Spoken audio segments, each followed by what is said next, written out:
용접, 독학. 반갑습니다. 이번 시간에는 스테인리스 8인치 현장 용접을 준비했습니다. 가접은 철판 피스 4개로 고정을 했고 RT는 100%입니다. 갭은 3에서 3mm.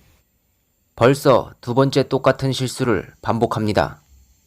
파이프를 붙이기 급급하다 보니 인사이드 바닥에 쇠사슬이 쳐진지도 모르는 백안사입니다.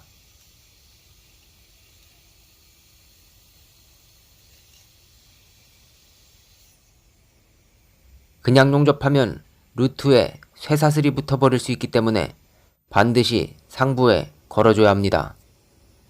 많은 초보자분들이 오버헤드 둥근백을 힘들어하는 경우가 있는데, 첫째로 갭은 용접봉 두께의 1.5배 정도 이상 돼야 유리합니다. 두 번째는 전류입니다. 개선면에 용접봉만 녹을 수 있는 전류면 충분합니다.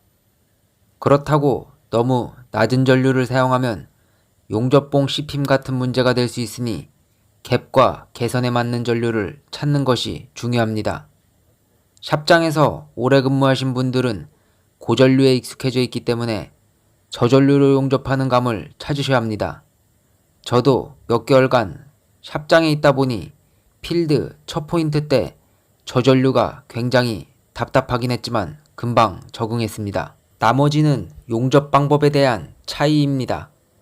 저 같은 경우는 완벽하게 둥근 백을 선호하는 편이라 개선면 끝에만 걸치는 스타일로 하지만, 넓고 스무스한 비드를 만들려면 표면으로 가까이 녹여줄수록 퍼지는 효과를 볼 수 있습니다.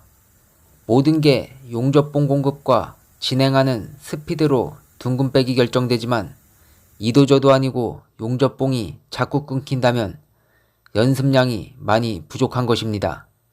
숙달될 때까지 계속 연습하면 끊기는 횟수도 줄어들고 좋은 결과가 나오지 않을까 생각을 합니다. 용접이라는 자체가 반복, 숙련과 관련돼 있기 때문에 많이 한 사람이 잘하는 게 당연한 것입니다.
남은 갭은 3mm 전후, 처음과 비교해서 1mm 정도 수축되었습니다.